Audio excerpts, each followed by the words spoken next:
O Irã chamou o acordo de cessar-fogo de uma derrota total dos Estados Unidos da América. Donald Trump ameaça interromper as negociações e voltar à guerra caso o Estreito de Hormuz realmente passe a ser cobrado.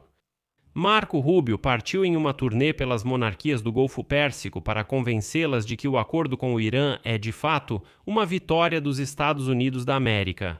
Enquanto isso, o primeiro-ministro de Israel, Benjamin Netanyahu, chocou a todos com sua confissão sobre como começou a guerra contra o Irã. Ele declarou que simplesmente colocou Donald Trump diante do fato consumado e que ele concordou sem questionar em apoiar Israel na guerra. Ao mesmo tempo, o ministro da Defesa de Israel, Israel Katz, afirmou diretamente que Israel não retirará suas tropas do Líbano, mesmo que os Estados Unidos exijam isso. Embora isso seja uma das condições do acordo de paz de Trump com o Irã. Como resultado, os aliados de Donald Trump no Golfo Pérsico temem que seu acordo com o Irã se torne um ponto de virada catastrófico. E agora Marco Rubio está tentando convencer as monarquias de que tudo está sob controle.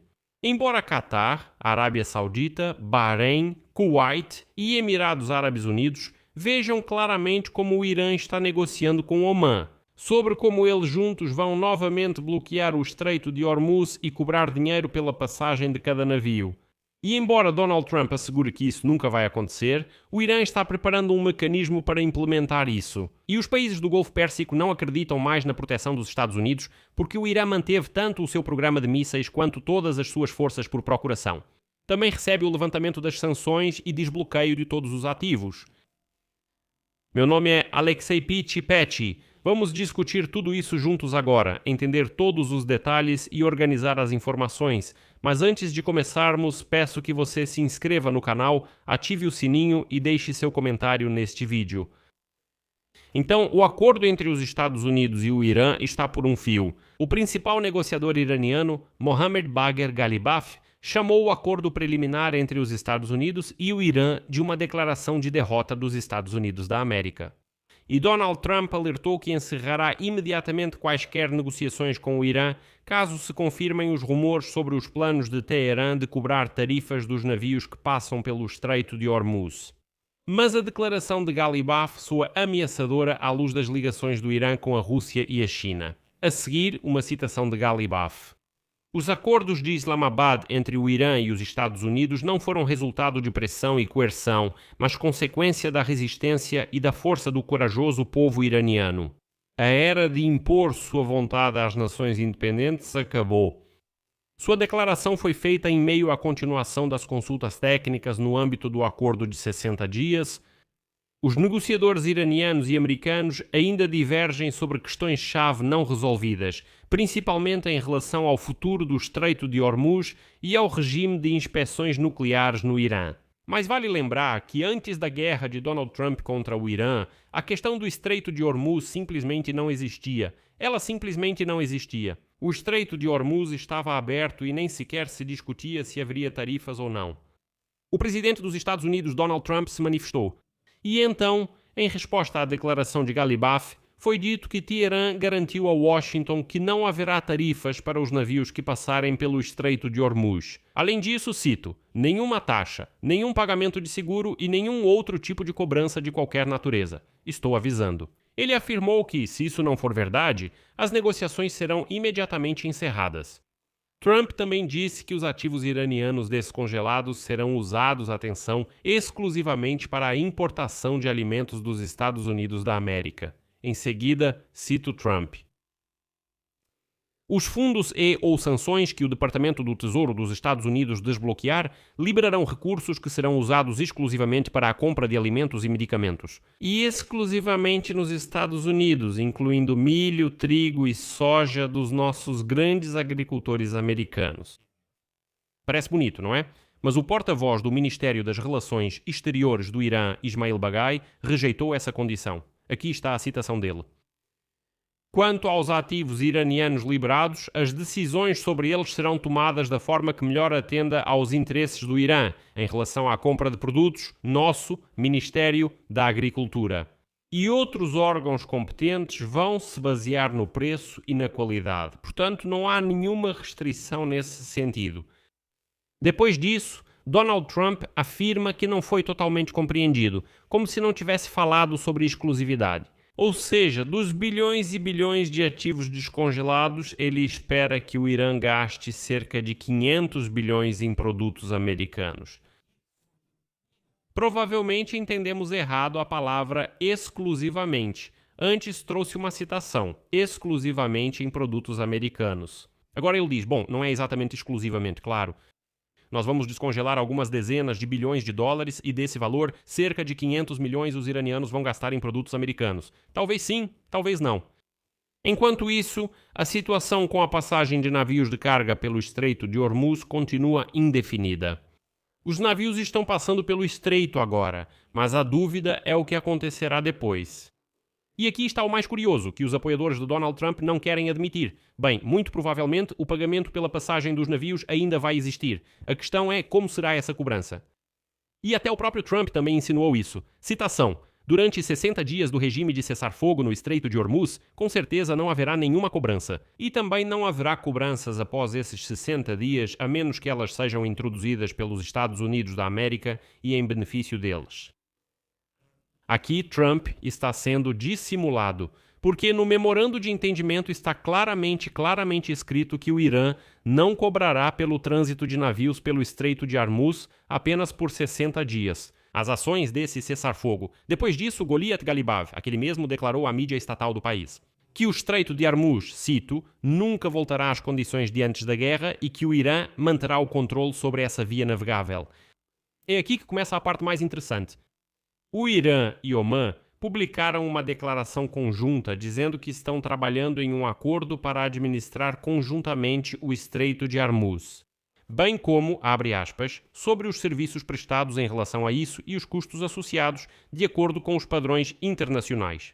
A questão é que Irã e Omã declararam publicamente pela primeira vez sua soberania sobre as águas territoriais no Estreito de Hormuz. E insinuam que, como esse estreito pertence a esses dois países, são eles que agora vão decidir o que acontecerá com esse estreito daqui para frente, quanto vai custar a passagem e assim por diante. É óbvio que essas condições deixam os países do Golfo Pérsico muito tensos. E nesse contexto, o secretário de Estado dos Estados Unidos da América, Marco Rubio, partiu em uma turnê pelas monarquias do Golfo Pérsico, para convencê-los de que tudo está sob controle e que, na verdade, eles poderão continuar vendendo seu petróleo e gás facilmente. Falando em Abu Dhabi, Rubio declarou, e cito, "Este é um rota marítima internacional. Nenhum país tem permissão para cobrar tarifas ou taxas em uma rota marítima internacional. Quanto ao programa nuclear, aliás, também não há absolutamente nenhum progresso aqui. Trump declarou que o Irã concordou totalmente com as inspeções nucleares. O vice-ministro das Relações Exteriores do Irã, Qasem Gharibabadi, negou isso categoricamente, e aqui está a citação dele. Não há nenhum plano para permitir acesso a instalações que foram atacadas ou a materiais nucleares. Essas questões só serão consideradas no âmbito de um acordo final e dependendo das ações concretas da outra parte, ou seja, dos Estados Unidos da América, em relação ao cancelamento total de todas as sanções." Ou seja, entende? O Irã estabelece claramente as condições. Donald Trump, foi você quem iniciou esta guerra para impedir nosso programa nuclear. Então vamos discutir essa questão depois, não agora, com certeza não agora. Primeiro, retire todas as sanções, organize, como você já prometeu, um fundo de investimentos de 300 bilhões de dólares, descongele todos os ativos e só depois conversaremos com você sobre o que vai acontecer com o programa nuclear. A guerra contínua entre Israel e o movimento libanês Hezbollah. Aliados do Irã seguem como um dos problemas não resolvidos. Teherã insiste que o fim das hostilidades no Líbano é uma condição fundamental para alcançar um acordo final com os Estados Unidos, ao passo que o atual acordo quadro cobre, como está escrito lá, todas as frentes, incluindo o Líbano. Israel, que não participou do acordo, rejeita essa interpretação e diz: "Olha, a guerra entre os Estados Unidos e o Irã é um problema de vocês. A guerra entre Israel e Líbano é um problema nosso. Não misturem essas duas histórias." O ministro das Relações Exteriores de Israel, Gideon Saar, falando na quarta-feira em uma conferência internacional em Tel Aviv, declarou que desde março o Hezbollah lançou contra Israel mais de 7.000 foguetes projéteis e drones. Por isso, Israel não pretende aceitar isso. O ministro da Defesa de Israel, Israel Katz, declarou que seu país não pretende deixar a zona de segurança no sul do Líbano, apesar de possíveis exigências dos Estados Unidos ou de outros parceiros internacionais. Ele disse claramente: ouçam, nós não ligamos para nenhum acordo do Trump. Nós não pretendemos retirar as tropas israelenses do sul do Líbano. Não importa o que Donald Trump exija ou o quanto ele bata o pé. Katz insiste que a zona de segurança criada no sul do Líbano é de importância crítica para garantir a segurança nacional de Israel e ele diz que ninguém pretende mudar isso. Além disso, Katz confirmou claramente que Israel não pretende permitir nem mesmo à população civil libanesa retornar a essas regiões onde agora foi criada a zona de amortecimento. E nesse contexto de tais divergências, o secretário de Estado dos Estados Unidos, Marco Rubio, partiu em uma turnê pelos países do Golfo Pérsico para tentar convencer as monarquias de que, vejam, vocês simplesmente não estão entendendo. Os Estados Unidos da América venceram, Trump fez o Irã capitular. Isso pode soar estranho e absurdo para vocês, mas agora vou explicar por que é assim. Relata-se que os líderes dos países árabes estão preocupados com o fato de que as concessões de Washington possam ser excessivas e temem mudanças desfavoráveis no equilíbrio regional de poder e nos fluxos de petróleo. Por que isso acontece? Vamos analisar em detalhes. Veja, vamos começar com a segurança regional. Absolutamente todas as forças por procuração do Irã, como o Hamas, o Hezbollah, os Houthis no Iêmen e a resistência no Iraque, todas elas permaneceram intocadas. O Irã continuará a apoiá-los e no acordo quadro com os Estados Unidos da América não há uma única palavra sobre todos esses militantes. Absolutamente nenhuma palavra. Embora para os países do Golfo Pérsico e para Israel isso seja um grande problema, eles esperavam que, com Trump iniciando uma grande guerra, o problema fosse resolvido e Teherã deixasse de financiar terroristas no Oriente Médio. Mas agora o Irã terá ainda mais dinheiro para apoiar essas forças por procuração, porque os Estados Unidos removeram todas as sanções sobre a venda de petróleo iraniano e ainda descongelaram os ativos do Irã no valor de bilhões de dólares. Quando o comércio de petróleo iraniano está totalmente liberado, você percebe que isso é perigoso. Isso definitivamente não é vantajoso para os países do Golfo Pérsico porque lhes tira parte desses volumes. E agora os países árabes estão se perguntando: o que foi isso afinal? No final, como resultado da guerra, olha, o Irã sai realmente como o grande vencedor, enquanto os Estados Unidos e seus parceiros na região ficam em uma situação muito estranha. Amigos, vou fazer uma breve pausa aqui para pedir que vocês apoiem o trabalho deste canal do YouTube com sua inscrição e seu like. E com seu comentário, e além disso, inscrevam-se no meu canal do Telegram, Patchy News, o link está na descrição deste vídeo, lá publicamos notícias em tempo real assim que elas chegam. E também assinem a plataforma Patreon, lá temos uma comunidade fechada chamada Patchy Insight, onde discutimos juntos aqueles temas que não aparecem aqui no YouTube. Lá eu respondo todas as suas perguntas, lá podemos discutir absolutamente qualquer assunto e também planejamos realizar encontros fechados por lá. Transmissões exclusivas onde estarei apenas eu e os assinantes do Patreon e lá vamos discutir vários temas e eu vou responder todas as perguntas que vocês tiverem. Por exemplo, me perguntaram nos comentários por que eu ainda não comentei sobre esse escândalo entre a Polônia e a Ucrânia. Já expliquei brevemente meus motivos e pensamentos sobre isso, apesar de não termos discutido o assunto no YouTube. Enfim, acessem a descrição, assinem o Patreon e façam parte dessa comunidade fechada. Marco Rubio já se encontrou com aliados na terça-feira nos Emirados Árabes Unidos, depois foi para o Kuwait e Bahrein, onde vai negociar com o Conselho de Cooperação dos Estados Árabes do Golfo Pérsico. Essa é uma união de monarquias, que também inclui a Arábia Saudita, o Catar e Omã. Todos os 6 países desse conselho forneceram apoio logístico aos militares americanos durante o conflito americano-israelense com o Irã, que começou há 4 meses, e como resultado, eles próprios foram alvo de ataques aéreos iranianos. E agora alguns dos líderes das monarquias do Golfo Pérsico estão expressando, em particular, decepção com esse acordo preliminar.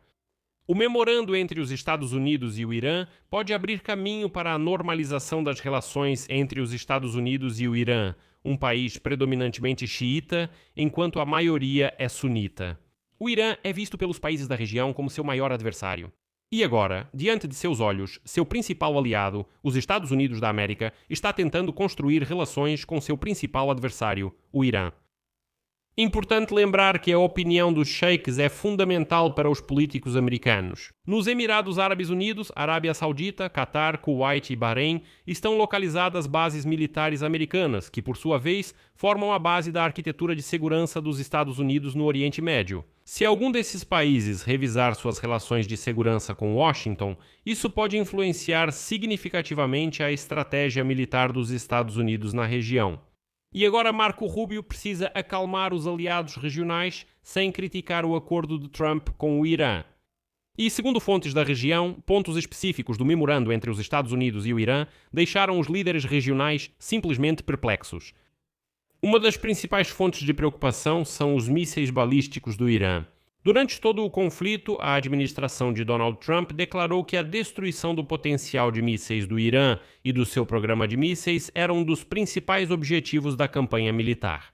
Isso coincidia com os interesses dos estados sunitas do Golfo Pérsico, pois, ao contrário dos Estados Unidos da América, todos eles estão ao alcance dos mísseis balísticos iranianos e já foram atingidos. Por isso, todas as monarquias contavam que, se Trump estava iniciando uma guerra e, ainda por cima, declarando publicamente que iria destruir o programa de mísseis, é claro que elas apoiariam essa guerra. No entanto, esse assunto não é mencionado no memorando, e o próprio Donald Trump disse que privar Teherã desse tipo de armamento seria injusto. Ele declarou o seguinte: escutem, se a Arábia Saudita, por exemplo, tem mísseis, como ele poderia permitir que o Irã não tivesse esses mísseis? Ele disse que não funciona assim. A pergunta é, então por que você abriu a boca e falou que iria destruir o potencial de mísseis deles? Provavelmente não deveria ter feito essas declarações, Donald Trump. O documento, o Memorando de Entendimento, lembro, também prevê a criação do Fundo de Reconstrução da República Islâmica do Irã no valor de 300 bilhões de dólares, o que causa preocupação nos países vizinhos. Na opinião deles, graças a esses investimentos, o Irã pode aumentar, você sabe o quê? Claro, o potencial militar e reforçar o apoio a grupos como o Hezbollah, que desestabilizam a região. Imagine, para eles vai fluir rios de dinheiro. Eles não vão investir esse dinheiro em infraestrutura, a história já mostrou isso. Durante 47 anos, eles não investiram um centavo na própria infraestrutura para fornecer água potável aos moradores. Eles têm problemas com eletricidade e não investiram dinheiro nisso. Eles investiram dinheiro em mísseis. Por algum motivo, Trump acha que agora agirão diferente. Sejamos francos, a maior parte dos recursos que Teherã receberá nas próximas semanas deve ir para fortalecer o potencial militar, não para apoiar o padrão de vida ou a economia do Irã. Além disso, a julgar pelas formulações, o acordo praticamente permite que o Irã controle o Estreito de Hormuz no futuro. Isso causa grande preocupação para o Kuwait, o Catar e a Arábia Saudita, que dependem dessa rota para a exportação de petróleo e gás. E é nesse contexto que o primeiro-ministro de Israel, Benjamin Netanyahu, fez uma declaração que pode destruir a popularidade de Donald Trump. Netanyahu contou como exatamente começou a guerra com o Irã em fevereiro. O primeiro-ministro de Israel falou sobre as negociações com Trump na véspera da guerra com o Irã, afirmando que basicamente ele colocou o presidente dos Estados Unidos diante do fato consumado de que Israel estava iniciando a guerra, e deu a ele o direito de escolher entre observar ou se juntar. Em seguida, uma citação de Benjamin Netanyahu. Eu simplesmente fui até ele e disse: nós vamos atacar o Irã. Eu não pedi permissão a ele. Eu apenas contei como nós iríamos agir. E eu fiquei feliz que ele decidiu se juntar. Bem, agora é interessante ver como vão se comportar os partidários da linha dura e os críticos de Israel no establishment político americano, que há muito tempo afirmam que Netanyahu simplesmente enganou Donald Trump e o envolveu em uma grande guerra. Agora quem disse isso diretamente foi o próprio Netanyahu. Aqui vou colocar reticências. Sua opinião? Escreva todas as suas conclusões nos comentários abaixo deste episódio. Inscreva-se no canal, ative o sininho e não se esqueça de deixar o like. Se você quiser apoiar financeiramente o trabalho deste canal do YouTube apenas uma vez, pode fazer isso com qualquer doação, mesmo a menor, pelos links e dados na descrição deste vídeo. Lá tem várias plataformas diferentes. Escolha a que for mais conveniente para você. Ficarei grato por qualquer apoio seu. É isso por hoje. Cuide-se. Tchau a todos.